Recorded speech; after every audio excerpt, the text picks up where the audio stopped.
Beneath the sun-drenched ripples of the western interior seaway, silence is a deadly lie. 66 million years ago, the land was a place of thunderous footsteps and roaring kings. But the ocean was a graveyard of cold blood and crushing pressure. Here, the rule of survival isn't just about being the strongest, it's about seeing what's coming from the darkness below before it's too late. Most never do. Sunlight struggles to penetrate the depths, creating God rays that dance over the swaying kelp forests. In this underwater forest, a small pod of Dinosaurs, small, agile plesiosaurs, dart through the currents.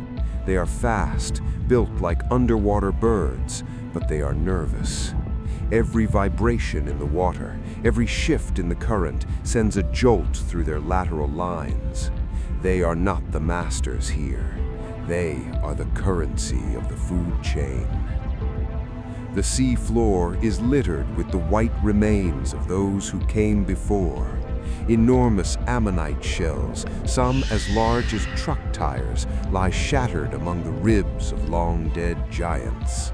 This is the blue graveyard. It is a place where every meal is a gamble, and every shadow could be a death sentence. The water itself feels heavy, charged with the static of prehistoric predators. A sudden, rhythmic thudding echoes through the water. It's not the sound of a drum, but the slow, powerful pulse of an enormous heart. The Dinosaurs freeze. Their flippers stop mid-stroke. The kelp stops swaying. The ocean becomes a tomb of absolute silence. Something massive is moving in the thermocline, the layer where the warm surface water meets the freezing dark of the abyss. It doesn't move like a fish.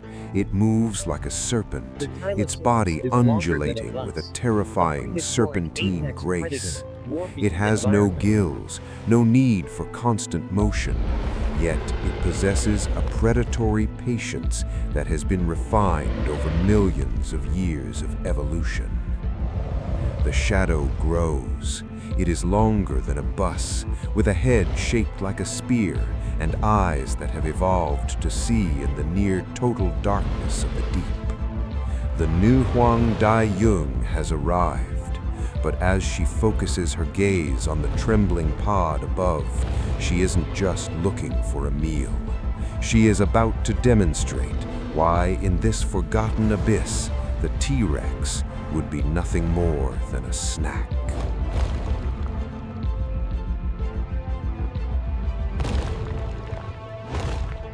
To understand the MOSASAURUS, you must first forget everything you know about dinosaurs. She is not one of them. She is a lizard, a monitor lizard that returned to the sea and spent 20 million years perfecting the art of the kill. She didn't just adapt to the water, she conquered it. Every inch of her 50-foot body is a calculated masterpiece of prehistoric engineering designed for one solitary purpose: total dominance. The matriarch glides through the mid-water column, her massive tail flukes, shaped like those of a shark, providing effortless propulsion. But her true lethality lies in her head. Her skull is nearly 6 feet long, built with a kinetic flexibility that allows her to swallow prey larger than her own head. But it's what's inside that truly haunts the deep. Most predators have one row of teeth. The MOSASAURUS has 2. Deep in the roof of her mouth lies a second set of curved, backward-facing teeth on the pterygoid bone. Once her primary jaws lock onto a victim, these inner teeth act like a conveyor belt of death. As the prey struggles, the pterygoid teeth pull it deeper into her throat. There is no escape. To be bitten by a MOSASAURUS is to be already dead. Above her, a school of Ixfactinus, 10-foot-long predatory fish known as bulldog fish, are distracted by a feeding frenzy. They think they are the hunters. They are wrong. The matriarch doesn't attack from the side. She attacks from the abyss. Her dark dorsal skin camouflages her against the deep, while her pale belly blends with the flickering light of the surface. The slow undulation of her tail suddenly stops. She enters a ballistic strike pose. With a single explosive thrust of her powerful flukes, she transforms from a silent shadow into a multi-ton torpedo. The water screams around her. In less than 3 seconds, she closes a 50-foot gap. The impact is catastrophic. She slams into the largest Ixfactinus, her conical teeth shattering its armored scales and spine instantly. The sound underwater is a dull, sickening thud, followed by the frantic splashing of the school as they scatter in terror. The matriarch doesn't chase the rest. She doesn't need to. She shakes her head with violent force, disarticulating the fish's body before the pterygoid teeth begin their grim work of pulling the meal down. Despite her size, she is a creature of finesse. Her tongue flickers in the water, tasting the chemical signals of blood and fear through a vomeronasal organ, much like her modern snake cousins. She is the ultimate sensory machine. But as she finishes her meal, a massive vibration ripples through the seaway.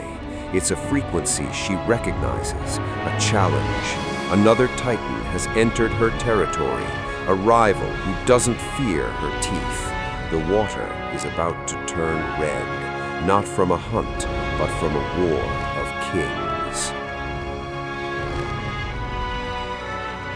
In the prehistoric ocean, the crown is never safe.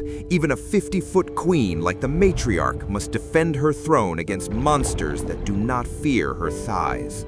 Entering her territory is a ghost from the deep, Cretaceous, the Ginsu shark. Nearly 25 feet of pure, serrated aggression, this shark is a relic of a dying lineage, and it is hungry. The water begins to hum with the electricity of an impending execution. The conflict begins over a carcass, a dead archelon, a giant sea turtle drifting in the currents. The scent of blood in the water is a dinner bell that echoes for miles. The Ginsu shark arrives first. It moves with a frantic, twitching energy, its black eyes fixed on the easy meal. It tears into the turtle's flippers with teeth as sharp as razors, designed to shred through bone and leather like paper. But a massive vibration ripples through the seaway. The matriarch has arrived.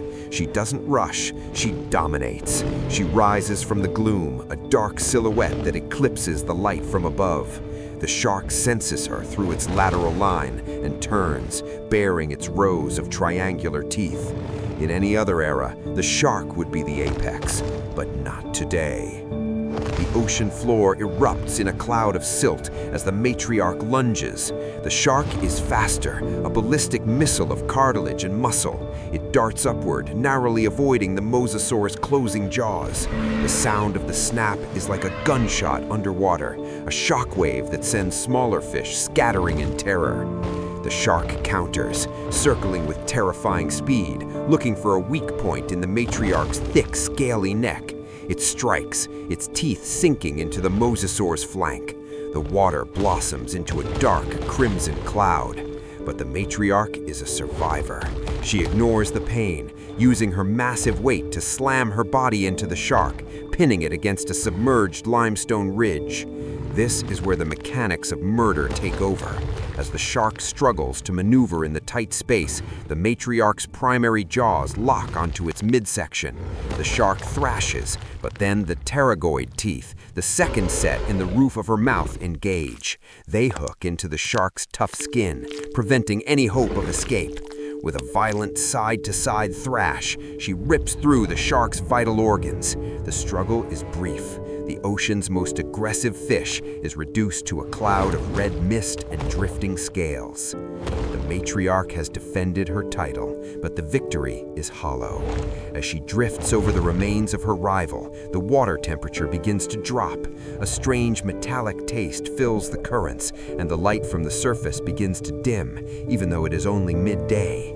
The Great Seaway is changing. The age of the Titans is meeting an enemy that no amount of teeth or muscle can defeat. The end of the world is coming.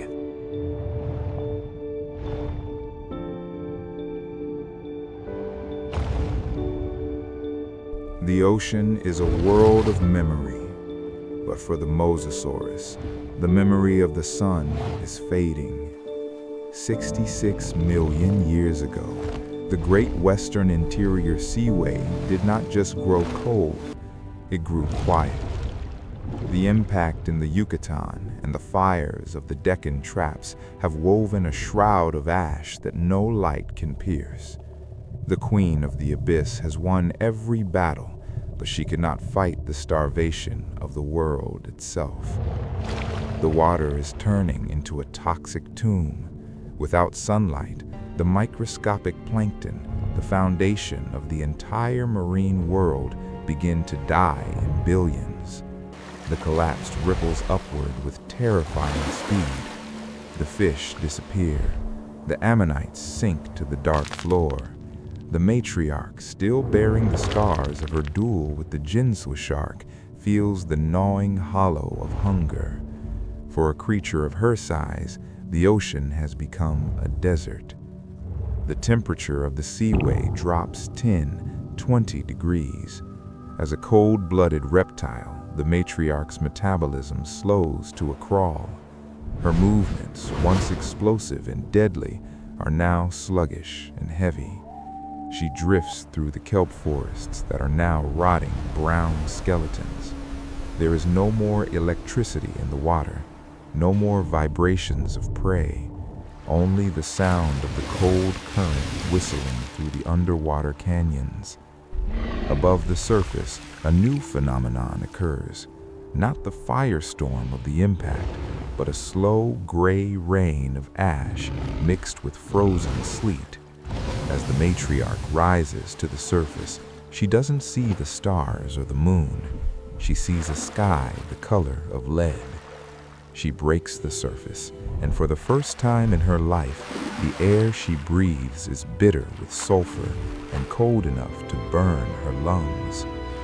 She is the last of a lineage that ruled the waves for 20 million years. Her ancestors saw the rise and fall of countless species, but they never saw a world without a sun. Her massive heart, the size of a human torso, beats one last heavy time.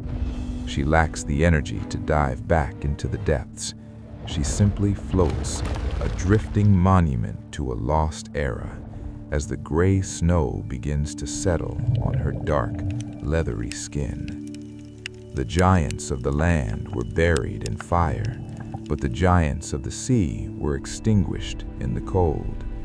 The MOSASAURUS is gone, leaving her kingdom to the scavengers of the deep who can survive on the scraps of a dying world.